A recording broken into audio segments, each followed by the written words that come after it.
बहुत बहुत स्वागत। आप देख रहे हैं एमपी अब तक। आपके साथ मैं हूं ललित प्रजापति। शुरुआत इंदौर से मिल रही बड़ी खबर के साथ। अतिक्रमण हटाने की कार्रवाई के दौरान हंगामा हो गया। नाराज गुमटी संचालक ने अपना गला काटने की कोशिश की।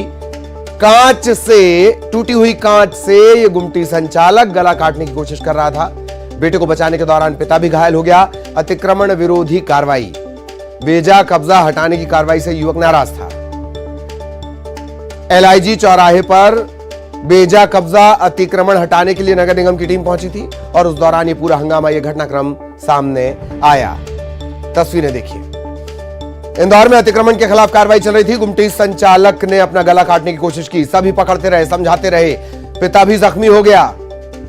ये जो युवक है, इसे बचाने की कोशिश पिता कर रहा था, वो भी जख्मी हो गया। बेजा कब्जा हटाने की कार्रवाई से नाराज था।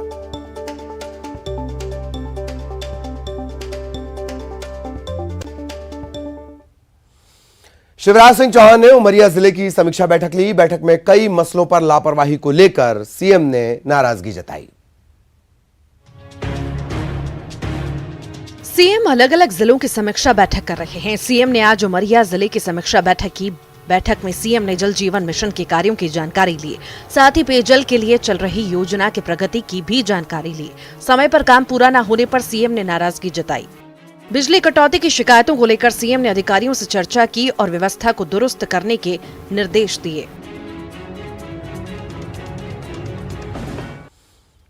और सोशल मीडिया पर सिंगल वर्ड ट्वीट छाया हुआ है। सीएम शिवराज का वन वर्ड ट्वीट है ये। और सीएम ने ट्वीट किया, मध्य प्रदेश के मंत्रियों और विधायकों ने इसे रिट्वीट किया और अब ट्विटर पर यह वन वर्ड ट्वीट बाकायदा ट्रेंड कर रहा है। वन वर्ड ये ट्वीट है, ट्विटर पर ट्रेंड कर रहा है।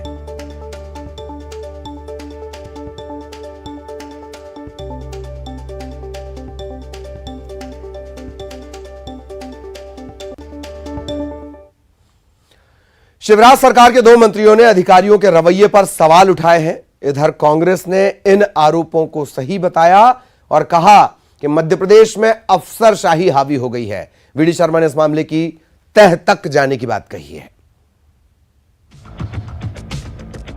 सिंधिया समर्थक माने जाने वाले दो मंत्रियों ने अफसरशाही को लेकर तीखा बयान दिया। पंचायत मंत्री महेंद्र सिंह सिसोदिया ने मुख्य सचिव इकबाल सिंह बैंस को लेकर बयान दिया। क्या कहा वो सुनिए। मुख्यमंत्री इतने अच्छे हैं कि शायद उनसे ऐसा कोई ना हो, मगर मुख्य सचिव इकबाल सिंह जैसा अधिकारी जिसके बारे में मेरे पास शब्द नहीं है, पूरा निरंकुश प्रशासन और निरंकुशता, अगर मैं किसी को इसका मैं आधार बनाता हूँ तो निरंकुश हमारे मुख्य सचिव को ही बनाता हूँ। पंचायत मंत्री के बाद पीएचई मंत्री का भी बयान आया। मंत्री ब्रजेंद्र यादव ने सहकारिता विभाग में भ्रष्टाचार चरम पर होने की बात कही। यही नहीं, फर्जी नियुक्तियों को लेकर मंत्री ने सवाल भी उठाए। मध्य प्रदेश सरकार का सहकारिता विभाग आजकल भ्रष्टाचार के चरम पर है। हम बात करते हैं अशोकनगर की। अशोकनगर में उप अंकेक्षण अधिकारी अभिषेक जैन, जिन्होंने कुछ नियुक्तियां की हैं, कुछ लोगों को स्वतंत्र प्रभार दिया है, जैसे अथाई खेड़ा में स्वतंत्र प्रभार दिया जाना, ईसागढ़ में दिया जाना, नदवाया में दिया जाना, नई सराय में दिया जाना, ये बिल्कुल अवैध तरीके से दिए गए। उधर कांग्रेस को बैठे बिठाए मुद्दा मिल गया। कांग्रेस ने मध्य प्रदेश में ब्यूरोक्रेसी के राज होने के आरोप लगाए। आईएएस अधिकारी सुन नहीं रहे। चीफ सेक्रेटरी साहब का भी उन्होंने उदाहरण दिया है। इस समय जो भारतीय जनता पार्टी के राज में प्रशासनिक व्यवस्था पूरी तरह से ध्वस्त हो गई है। अब एक मंत्री की ये स्थिति है सिसोदिया जी की कि उनका बात नहीं हो रहे हैं, फोन नहीं उठा रहे हैं चीफ सेक्रेटरी आईएएस अधिकारी, तो ये बड़ा दुर्भाग्यपूर्ण है। दो मंत्रियों की अफसरों से नाराजगी सुर्खियां बटोर रही हैं। ऐसे में बीजेपी प्रदेश अध्यक्ष ने मामले की तह तक जाने की बात कही है। सभी अधिकारी खराब होते हैं, सभी अच्छे अधिकारी भी हैं, अच्छा काम भी करते हैं। उन्होंने क्यों कहा है, उन्होंने ऐसा क्यों बोला है, उसका जरूर संज्ञान में लेकर के इस पर जरूर गहराई से बात होगी कि ऐसा उन्होंने वक्तव्य दिया है। अफसरशाही को लेकर नाराजगी भले ही नई ना हो, लेकिन इससे बीजेपी जरूर बैकफुट पर आ गई है। और इधर मुख्य सचिव को लेकर दिए बयान से सुर्खियों में आए मंत्री महेंद्र सिंह सिसोदिया ने कहा कि सीएम शिवराज से मेरी बात हो चुकी है, अब कोई शिकवा शिकायत नहीं है। साथ ही उन्होंने मुख्यमंत्री शिवराज सिंह चौहान को देश का सबसे अच्छा मुख्यमंत्री बताया। कोई कारण नहीं है। भारतवर्ष का सबसे अच्छा मुख्यमंत्री अगर कोई है तो हमारे माननीय मुख्यमंत्री शिवराज सिंह जी है। ये सदैव मैं बोलता रहा और आज मेरी उनसे बात हो चुकी है काफ़ी डिटेल में। अब कोई शिकवा शिकायत नहीं है, सब कुछ साधारण नॉर्मल है। इधर बीजेपी विधायक रामेश्वर शर्मा ने मदरसे पर दिए अपने बयान के बाद प्रदेश की सियासत में बवाल मच गया है। कांग्रेस हमलावर है। कांग्रेस ने रामेश्वर को मदरसे में दाखिला लेने की नसीहत दी है।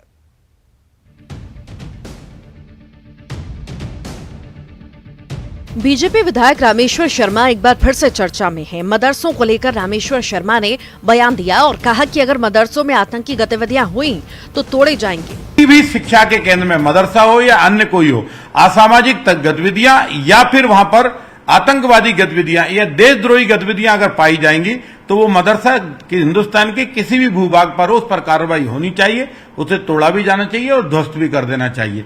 ये हमारी सरकार की और हमारी सीधी मंशा है।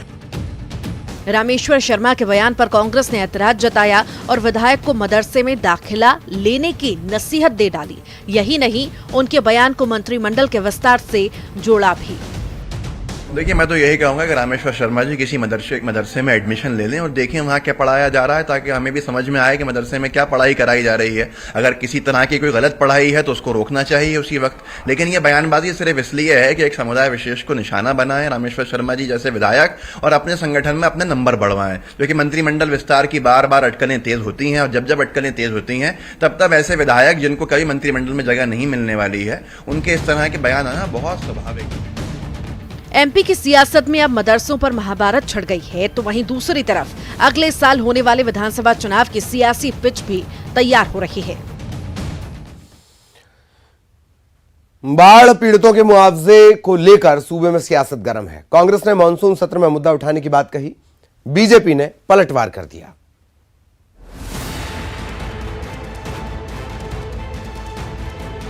बाढ़ पीड़ितों की मदद पर सियासत जारी है। पूर्व मंत्री पीसी शर्मा ने सरकार पर बाढ़ पीड़ितों की मदद न करने के आरोप लगाए। साथ ही इस मुद्दे को विधानसभा के मानसून सत्र में उठाने की बात कही। तो वहीं कांग्रेस पर पलटवार करते हुए बीजेपी ने कहा कि कमलनाथ की 15 महीने की सरकार में उनके मंत्री चैम्बर तक से नहीं निकले और वो केवल मीडिया में बने रहने के लिए बयानबाजी करते हैं।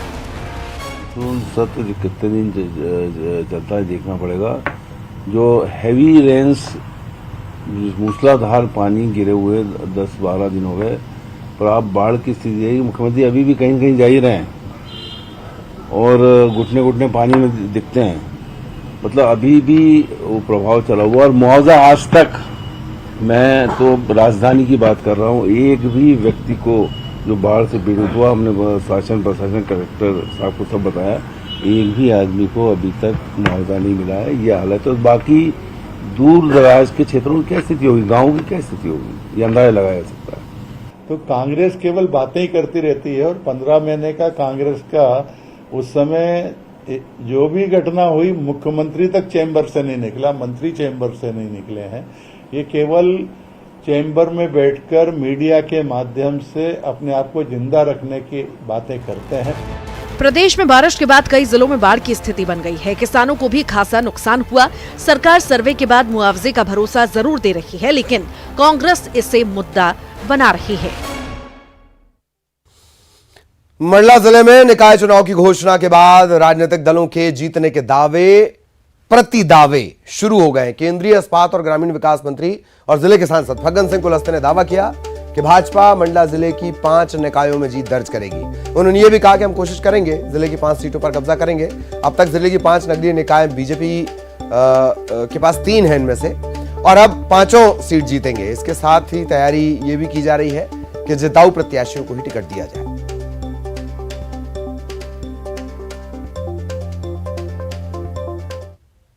तो पूरी कोशिश है कि हम 5 के 5 नगर पालिका पंचायतों को जीते।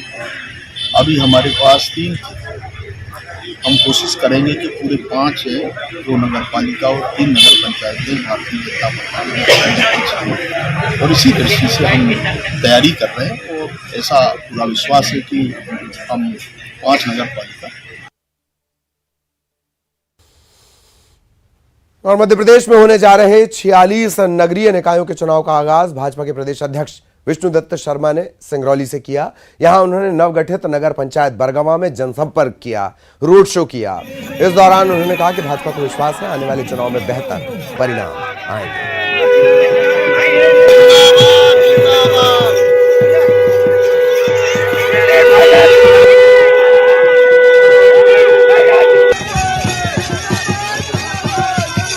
भारतीय जनता पार्टी को लगातार हम 364 घंटे काम करते हुए मैदान को करते हैं और भारतीय जनता पार्टी को प्रत्येक बूथ पर संगठन तंत्र की मजबूती के साथ, विपक्षी लोग भी कहते हैं भाजपा के संगठन से हमारा सामना है जो आसान नहीं है, तो हमारी ताकत हमारा संगठन है, जमीन का। मध्य प्रदेश में 2023 में होने वाले विधानसभा चुनाव से पहले दिग्गजों की एंट्री शुरू हो गई है। आने वाले दिनों में बीजेपी के सबसे बड़े नेता और देश के प्रधानमंत्री नरेंद्र मोदी कई सौगातों के साथ मध्य प्रदेश पहुंच रहे हैं। पीएम महाकाल कॉरिडोर, कुशाभाऊ ठाकरे जन्म शताब्दी समापन समारोह, मोहनिया टनल, कार्यकर्ता महाकुंभ, ऐसे कई कार्यक्रमों में शामिल होंगे। पीएम मोदी के इस दौरे को लेकर बीजेपी कांग्रेस में जमकर बयानबाजी है। बीजेपी इसे मध्य प्रदेश के हित में बता रही है, तो वहीं कांग्रेस के नेता दिखावा करार दे रहे हैं। तो ये मध्य प्रदेश जो है जानना चाहता है कि प्रधानमंत्री जी आ रहे हैं तो सौगात क्या दे रहे हैं। बिना शेर का उद्घाटन कर रहे हैं चीता अभयारण्य का, बिना जो है उसके रोजगार बांट रहे हैं, बिना नियुक्ति पत्र दिए। तो ये चीजें जो है जनता को ज्यादा अपील करेंगी।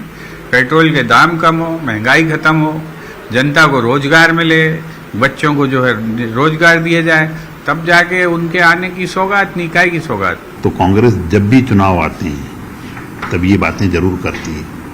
जब कमलनाथ जी मुख्यमंत्री बने, उन्होंने युवाओं से ढोल बजवाया, ढोर चरवाए, 4000 रुपये भत्ता नहीं दे पाए। वो ये सिर्फ और सिर्फ आरोप लगाने वाले हैं और इनका मूल चरित्र ही आरोप। इधर सीहोर में पुलिस ने बाइक चोर गिरोह का भंडाफोड़ किया है। बाइक चोरी के आरोप में 4 लोग गिरफ्तार किए गए हैं। इनके पास से चोरी की 23 गाड़ियां बरामद हुई हैं। पकड़े गए लोगों से पुलिस ने 96,000 रुपए भी बरामद किए। चोर गिरोह ने सीहोर समेत राज्य के 10 जिलों में बाइक चोरी की घटना को अंजाम दिया है। लंबे अरसे से ये बाइक चोरी कर रहे थे। एसपी ने बाइक चोर गिरोह को पकड़ने के लिए टीम का गठन किया, जाल बिछाया गया, 4 लोग गिरफ्तार किए गए।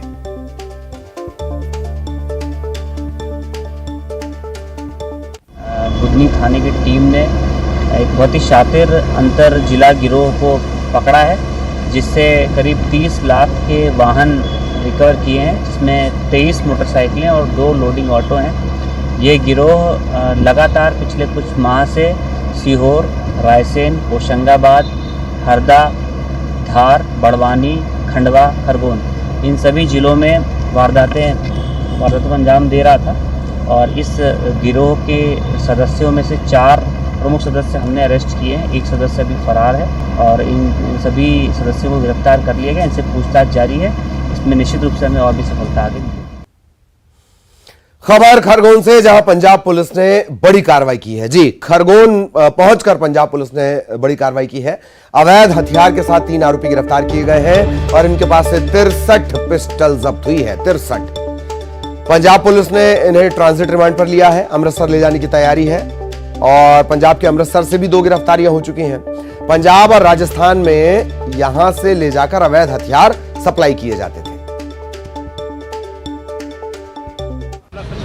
सर, ये पिछले महीने 8वें महीने 2 बंदे जय शर्मा तो दीपक प्रताप पंजाब से पकड़े थे। तो उन्होंने से को 504 पिस्टल पकड़े थे जो इन्हों को पासों लेके गए थे। अभी उस तहत कार्रवाई करते हैं। इंस्पेक्टर इंद्रदीप की अगवाई हेठ एक मध्य प्रदेश में टीम आई, जिसने कैलाश सिंह, सोनू सिंह और भोरे लाल को गिरफ्तार करके 63 पिस्टल जड़े अं पकड़े। जबलपुर के मझगवा थाने में उस वक्त हड़कंप मच गया जब लव जिहाद के आरोपी युवक ने थाने में जहर खाकर खुदकुशी की कोशिश की। निजी अस्पताल में से भर्ती करवा दिया गया है, इलाज जारी है। मामला लव जिहाद से जुड़ा बताया जा रहा है। कुछ दिनों पहले शाहरुख अपने साथ एक युवती को भगा ले गया था। बाद में दोनों को खोज निकाला गया, युवती को वन स्टेप सेंटर भेज दिया गया और इसके बाद शुक्रवार शाम पुलिस ने शाहरुख को थाने बुलाया। बयान दर्ज होना था और इसी दौरान उसने जहर खा लिया। शाहरुख ने पुलिस के साथ हिंदूवादी संगठनों पर प्रताड़ित करने का आरोप लगाया है। पुलिस इस पूरे मामले की पड़ताल कर रही है। कौन नाम दे रहा था? पुलिस वाले और आरएसएस के संगठन वाला, कोई वकील मोटा था, चोटी वाला। लड़की का बयान पलटवाने को मेरे ऊपर प्रयास छोड़ा था। ये गुमिंसान कायम था, तो लड़की दस्तयाब हुई थी, तो लड़की को यहाँ वन स्टेप में छोड़ दिए थे और लड़का को भी छोड़ दिए थे। परिजन ये बता रहे हैं कि लड़के गया था थाने बयान के लिए, फिर वहाँ तबीयत बिगड़ी। नहीं, ऐसे तो कोई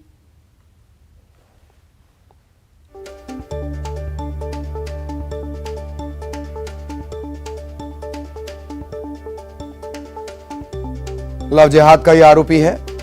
जहर इसने खा लिया, इलाज इसका हालांकि चल रहा है, निजी अस्पताल में से भर्ती करवाया गया है।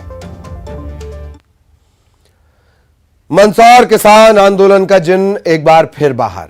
बीजेपी ने एक वायरल वीडियो की शिकायत पुलिस से की है। इस वीडियो में अशोक गहलोत के साथ कांग्रेस नेता श्यामलाल जोगचंद्र और कमलेश पटेल दिख रहे हैं, जो दावा कर रहे हैं कि उन्होंने मंदसौर किसान आंदोलन करवाया। इसकी वजह से एमपी में कांग्रेस की सरकार बनी, लेकिन सिंधिया की वजह से सरकार गिर गई।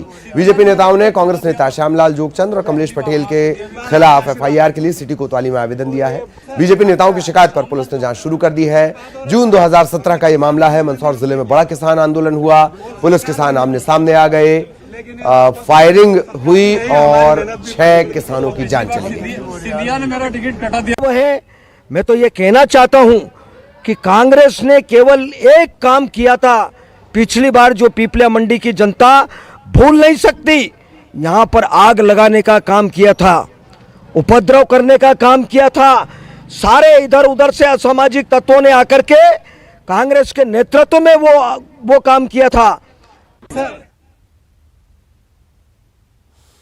तो ये भी हैरत की बात है, अगर ये किया भी गया